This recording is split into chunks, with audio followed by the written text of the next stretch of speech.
So last हमने discuss किया था conductivity. So what is conductivity? That conductivity is a conductance of the ions present in 1 centimeter cube solution. That is called conductivity. इसको हम represent करते हैं कापा से. किसे रिप्रेजेंट करते हैं? कापा से रिप्रेजेंट करते हैं. और and its numerical expression is equals to conductance into cell constant. This G is called conductance and G asterisk is known as cell constant. ये आपका क्या बोला जाता है? Cell constant. और ये टर्म बोली जाती है कंडक्टेंस. सेकंड जो एक्सप्रेशन होता है कंडक्टिविटी का, that is G asterisk divide by R, क्योंकि 1 बाय R जो होता है वो G हो जाता है. तो आप कापा की जगह क्या प्लेस कर सकते हैं? Kappa is equals to cell constant upon resistance. And its SI unit is ohm inverse centimeter inverse. ये SI यूनिट रहेगी, ohm inverse centimeter inverse. Next जो टर्म हमने डिस्कस किया था, that is molar conductivity. That is conductance और conductivity of all the ions present in V centimeter cube of solution when we dissolve 1 mole of electrolyte. आप क्या करते हैं? जब इलेक्ट्रोलाइट का 1 मोल डिसॉल्व करते हैं 20 सेंटीमीटर क्यूब सॉल्यूशन में, तो मोलर कंडक्टिविटी क्या होगा? Molar conductivity is kappa into volume, that volume in centimetre cube. तो इसका जो दूसरा एक्सप्रेशन बनता है kappa into 1000 by m. Molar conductivity is conductivity into 1000 by molarity. That is conducting power of all the ions produced by dissolving 1 mole of electrolyte in a V centimeter cube of solution. और इसकी SI unit क्या होगी? Ohm inverse centimetre square mole inverse. और इसको हम represent करते हैं lambda m से. Then equivalent conductivity,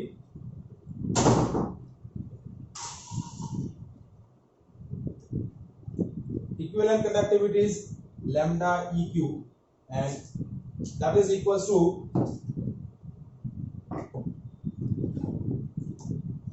kappa into 1000 by n. That is equals to kappa into 1000 by n. Conductivity into 1000 by normality. And its SI unit is ohm inverse centimeter square equivalent inverse. Is that clear? Now, before discussing the numericals on this section, एक point हमें यहाँ discuss करना है कि conductivity क्या होता है? Conductance into cell constant. देखिए, जब भी किसी आयनिक सॉल्यूशन की कंडक्टिविटी कैलकुलेट करनी है तो मुझे क्या पैरामीटर्स पता होने चाहिए? 2 पैरामीटर्स पता होने चाहिए. एक तो सेल कांस्टेंट पता होना चाहिए और दूसरा मुझे पता होना चाहिए कंडक्टेंस. या तो कंडक्टेंस पता होना चाहिए या फिर रेजिस्टेंस पता होना चाहिए. दोनों में से कोई एक पैरामीटर पता होगा, कंडक्टेंस या रेजिस्टेंस में से, और दूसरा सेल कांस्टेंट, तो मैं कंडक्टिविटी कैलकुलेट करूंगा. So first will discuss how to calculate the conductance और resistance of the ionic solution. So हमारा जो मेन टॉपिक है, जो पहला टॉपिक जो हमें आज डिस्कस करना है, वो है प्रैक्टिकल डिटर्मिनेशन ऑफ कंडक्टेंस और resistance of ionic solution.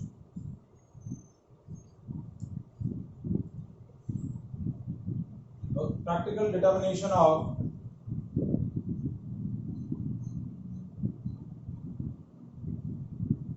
conductance of ionic solution. एक sorry.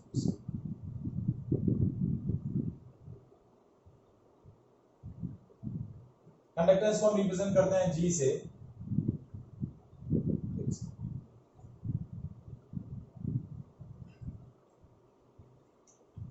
तो इसके लिए हम एक मेथड यूज करते हैं, that known as Wheatstone bridge method. Basically this method is used to determine the unknown resistance. ये मेथड हम फिजिक्स में भी डिस्कस करेंगे. करंट इलेक्ट्रिसिटी जब चैप्टर आप डिस्कस करेंगे तो उस करंट इलेक्ट्रिसिटी चैप्टर के अंदर अननोन रेजिस्टेंस की वैल्यू कैलकुलेट करने के लिए ये मेथड यूज किया जाता है, व्हिटस्टोन ब्रिज, BRIDG, व्हिटस्टोन ब्रिज मेथड।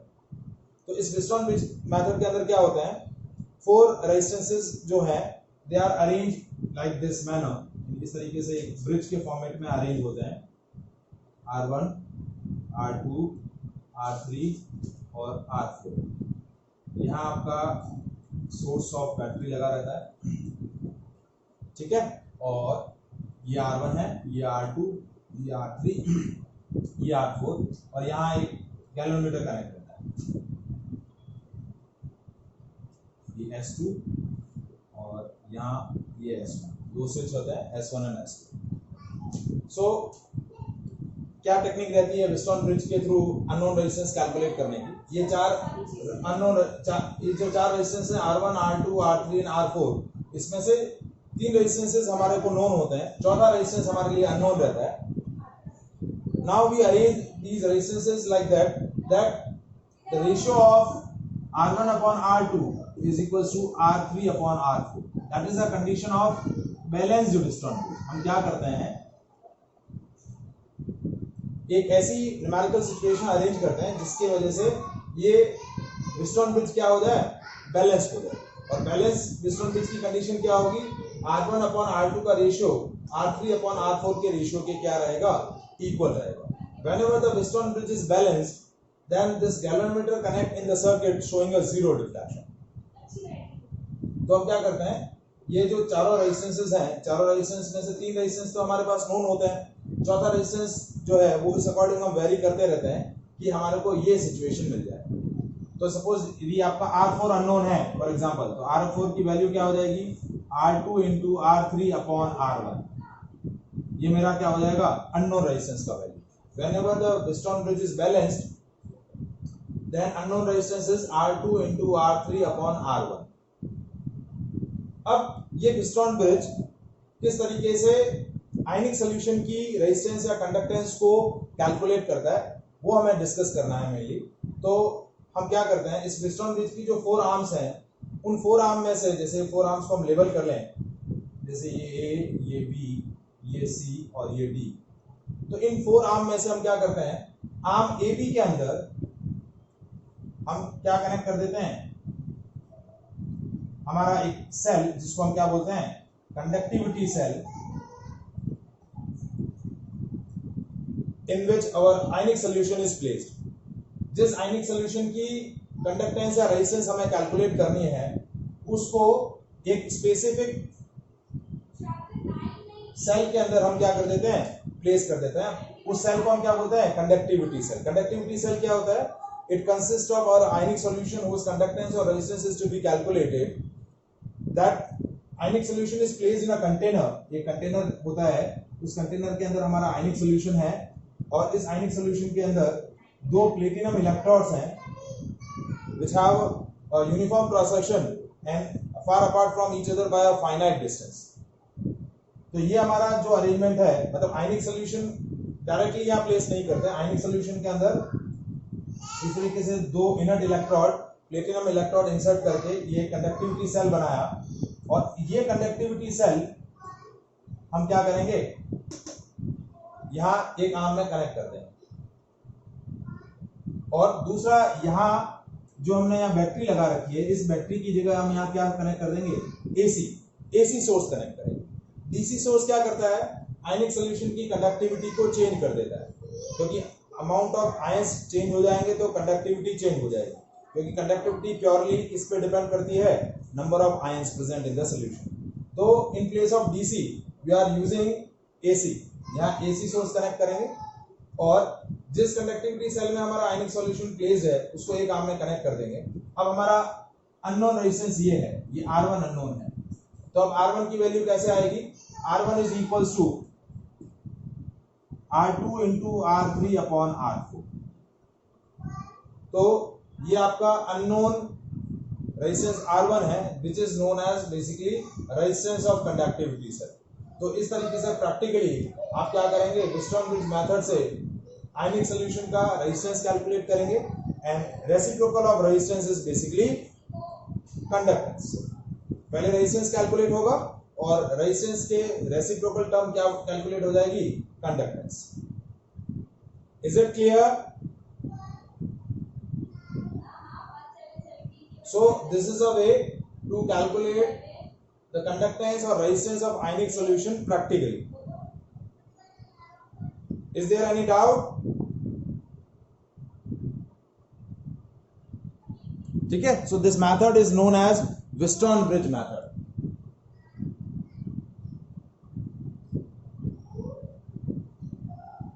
और दूसरा जो आपका कंडक्टिविटी के अंदर जो टर्म है वो है सेल कांस्टेंट। तो सेल कांस्टेंट की वैल्यू प्रैक्टिकली डिटरमाइन नहीं की जाती। सेल कांस्टेंट की वैल्यू कैसे कैलकुलेट की जाती है? To determine the value of cell constant we are taking a ionic solution of non conductivity. आप क्या कर लेते हैं, सेल कांस्टेंट की वैल्यू कैलकुलेट करने के लिए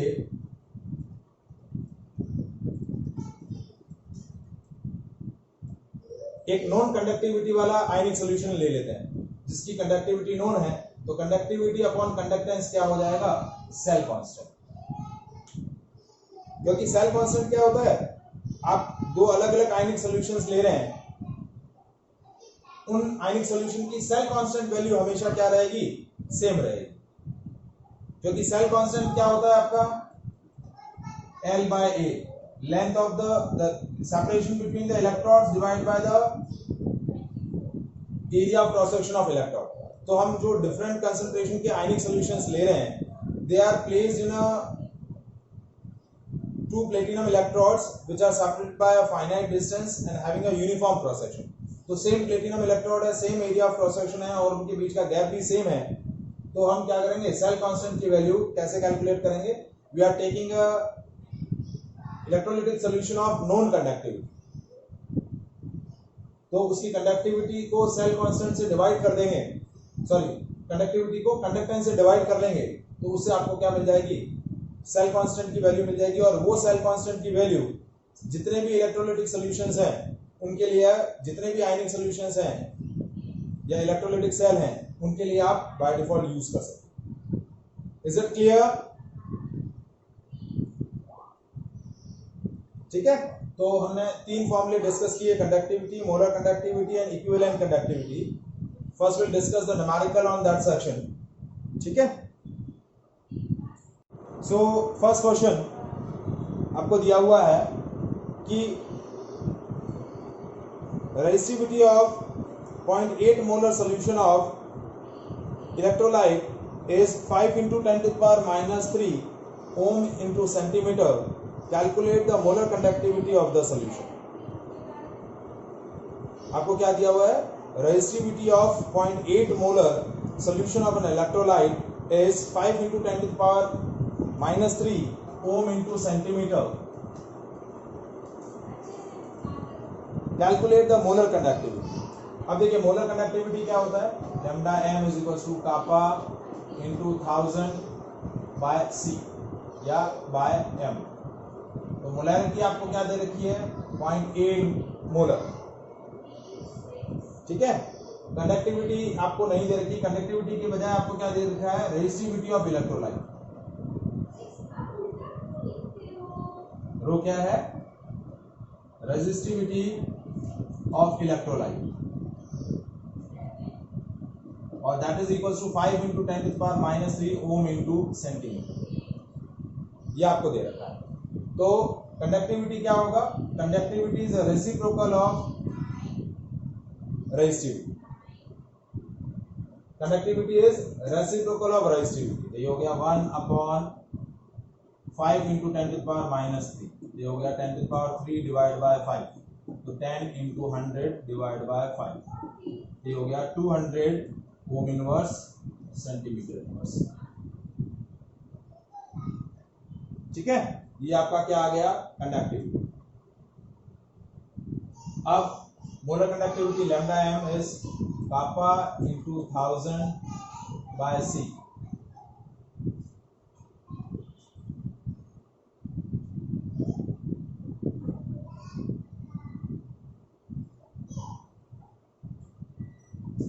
ठीक है, तो क्या वैल्यू आएगी, कापा की वैल्यू है 200 × 1000 और सी की वैल्यू है 0.8।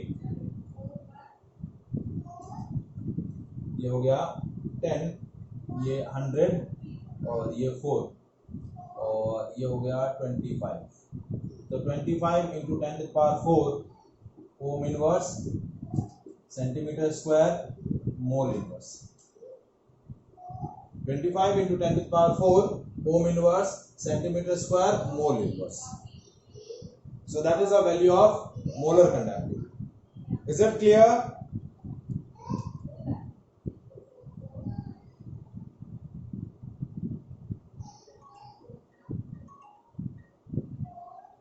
समझ में आया?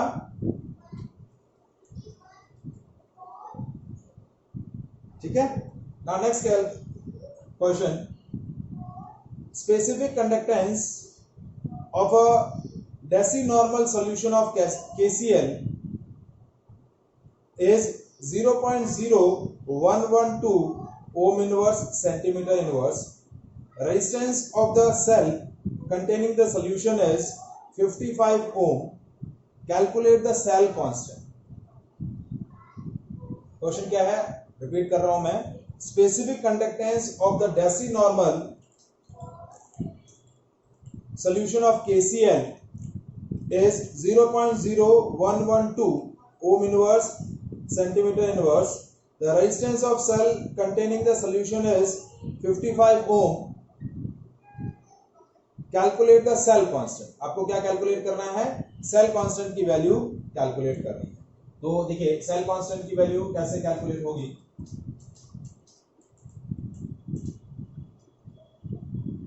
Conductivity is conductance into cell constant या फिर सेल कांस्टेंट अपॉन रेजिस्टेंस।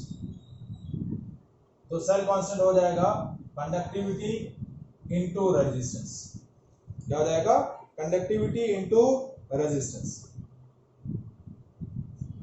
ठीक है। अब आपको कंडक्टिविटी के लिए यहाँ एक टर्म दिया हुआ है स्पेसिफिक कंडक्टेंस। कंडक्टिविटी बोलो या फिर स्पेसिफिक कंडक्टेंस बोलो। कंडक्टिविटी का दूसरा नाम क्या होता है? Specific conductance. ये वैल्यू है 0.0112 ओम इनवर्स सेंटीमीटर इनवर्स और आर की वैल्यू कितनी है? 55 ओम। तो कंडक्टिविटी कंडक्टेंस सेल कांस्टेंट क्या हो गया? 0.0112 इनटू 55। इन दोनों को मल्टीप्लाई करेंगे so the value comes 0.616 centimetre inverse. तो ये आपकी क्या आ जाएगी? सेल कांस्टेंट की वैल्यू आ जाएगी। Is it clear? Now next question. Now we'll discuss the question on the equivalent conductivity.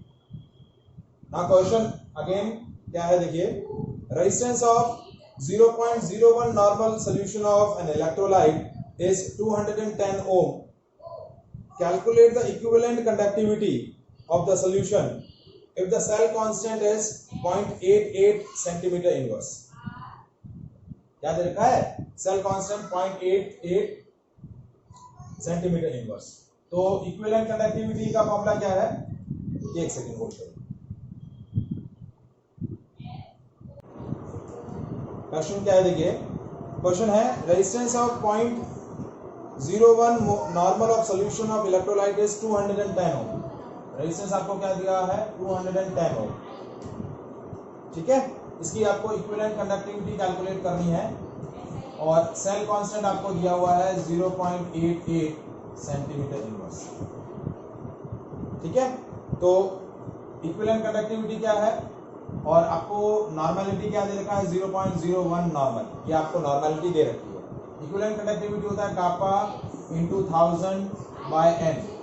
तो देखिए 1000 तो कांस्टेंट टर्म है, एन आपको दे रखा है। आपको क्या कैलकुलेट करना है? कंडक्टिविटी की वैल्यू।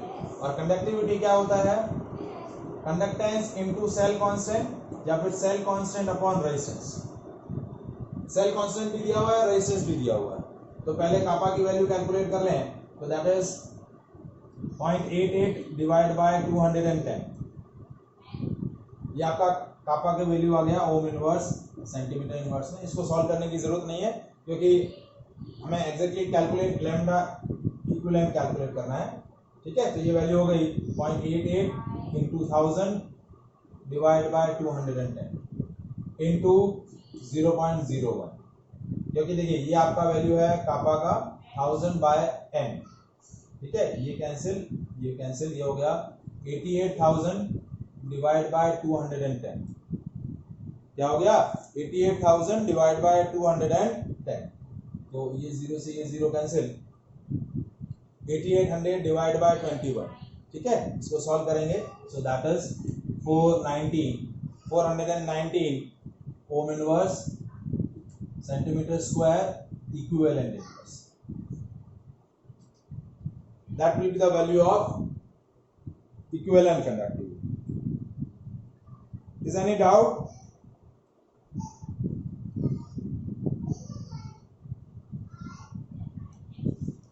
कोई डाउट है इस क्वेश्चन में?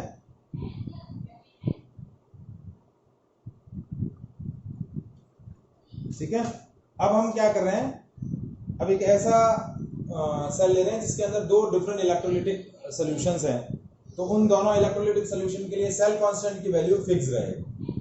तो देखिए क्वेश्चन क्या है, the resistance of a conductivity cell with 0.1 molar KCl solution is 200 ohm, मतलब आपको क्या दिया हुआ है, एक KCl सॉल्यूशन है जिसकी मोलैरिटी दे रखी है 0.1 मोलर और उसका रेजिस्टेंस है 200 ohm. When the same cell is filled with the 0.02 molar of NaCl solution, resistance is 1100 ohm। उसी कंटेनर के अंदर मैं दूसरा इलेक्ट्रोलाइटिक सॉल्यूशन ले रहा हूं तो उसका रेजिस्टेंस आ रहा है आपका 1100 ओम। If the conductivity of 0.1 molar KCl solution is 1.29 ohm inverse meter inverse, then calculate the cell constant and molar conductivity of 0.02 molar NaCl solution, ठीक है। तो देखिए आपके पास क्या क्वेश्चन में इंफॉर्मेशन है, दो अलग अलग आयनिक सॉल्यूशन है आपके पास, एक है आपके पास KCl सॉल्यूशन और एक है आपके पास NaCl सॉल्यूशन। अब KCl सॉल्यूशन की मोलैरिटी आपको दे रखी है 0.1 मोलर, इसका रेजिस्टेंस आपको दे रखा है 200 ओम, ठीक है, और इसकी कंडक्टिविटी आपको दे रखी है kappa is equal to 1.29 ohm inverse metre inverse, ध्यान रखिएगा यहाँ मीटर इनवर्स है, ठीक है, तो आपका यूनिट थोड़ा सा चेंज हो जाएगा। अब इसकी मोलैरिटी दे रखी है 0.02 मोलर, इसका रेजिस्टेंस आपको दे रखा है 1100 ओम, ठीक है, और आपको कैलकुलेट करना है इसकी कंडक्टिविटी, कापा 1 दे रखा है, कापा 2 कैलकुलेट करना है, और आपको कैलकुलेट करना है सेल कांस्टेंट। देखिए दोनों सेल के लिए सेल कांस्टेंट की वैल्यू फिक्स होगी, क्योंकि हमने ऑलरेडी पहले भी डिस्कस किया था कि सेल कांस्टेंट की वैल्यू हमेशा इससे कैलकुलेट की जाती है, calculated by the ionic solution of non conductivity. तो ये नॉन कंडक्टिविटी वाला आपका आयनिक सॉल्यूशन है, तो इसकी कंडक्टिविटी के बेसिस पे हम क्या कैलकुलेट कर लेंगे, आपका सेल कांस्टेंट कैलकुलेट कर लेंगे। क्या कैलकुलेट कर लेंगे, सेल कांस्टेंट। तो देखिए सेल कांस्टेंट की वैल्यू क्या होगी, देखिए kappa 1 is equals to cell constant upon resistance of KCl solution. तो सेल कांस्टेंट की वैल्यू होगी कापा 1 इंटू रेजिस्टेंस R1, तो ये हो गया 1.29 ohm inverse metre inverse into 200, ठीक है, तो ये वैल्यू कितनी आई देखिए 129 into 2 that is 258 metre inverse. हाँ, what will be the value in the centimetre inverse, centimetre inverse में इसकी वैल्यू क्या होगी,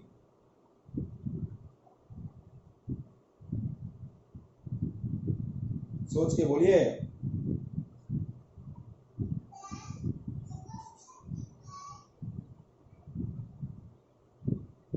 What will be its value in, कितनी होगी 2.58, ये वैल्यू हो जाएगी 2.58 सेंटीमीटर इनवर्स। 258 मीटर इनवर्स है ठीक है, तो सेंटीमीटर इनवर्स के लिए क्या करना पड़ेगा, 100 से डिवाइड करना पड़ेगा, तो ये हो जाएगा 2.58 सेंटीमीटर इनवर्स। देखिए ये कन्वर्जन करना जरूरी है क्योंकि हमारी जो कंडक्टिविटी का यूनिट है, कंडक्टिविटी कैलकुलेट करनी है और मोलर कंडक्टिविटी भी कैलकुलेट करनी है, दोनों कैलकुलेट करनी है सॉल्यूशन की। ठीक है, सेल कांस्टेंट और मोलर कंडक्टिविटी कैलकुलेट करना है क्वेश्चन के अंदर, तो इसलिए इसको इस तरीके से कन्वर्ट करना जरूरी है। तो ये सेल कांस्टेंट हो गया 2.58। अब मुझे सेकंड सॉल्यूशन की कंडक्टिविटी कैलकुलेट करनी है, तो कापा 2 की वैल्यू क्या होगी, kappa 2 is equal to cell constant upon resistance. तो देखिए सेल कांस्टेंट की वैल्यू 2.58 डिवाइड बाय 1100, क्योंकि इस सॉल्यूशन का रेजिस्टेंस कितना है 1100। So what will be the value, calculate करके बताओ कितना आ रहा है वैल्यू, 2.58 डिवाइड बाय 1100,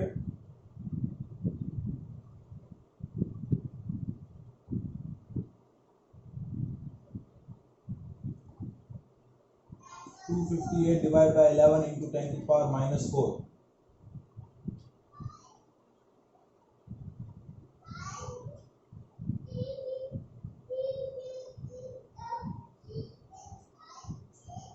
कितना आ रहा है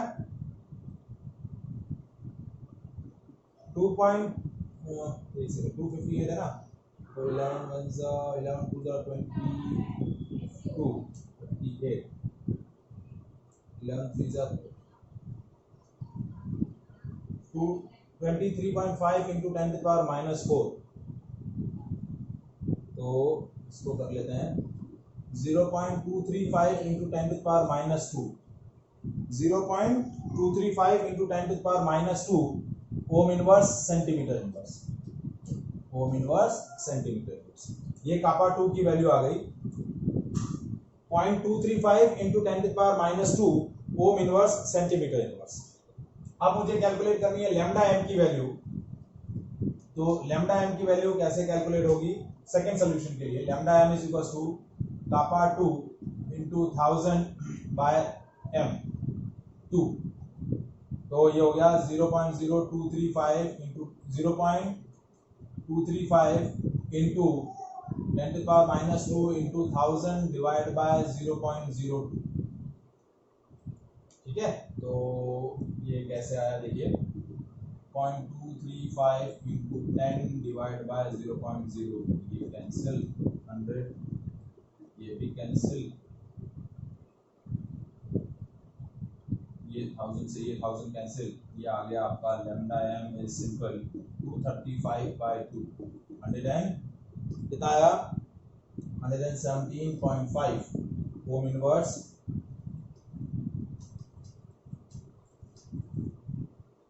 centimetre square mole inverse, that is the value of molar conductivity. Is it clear?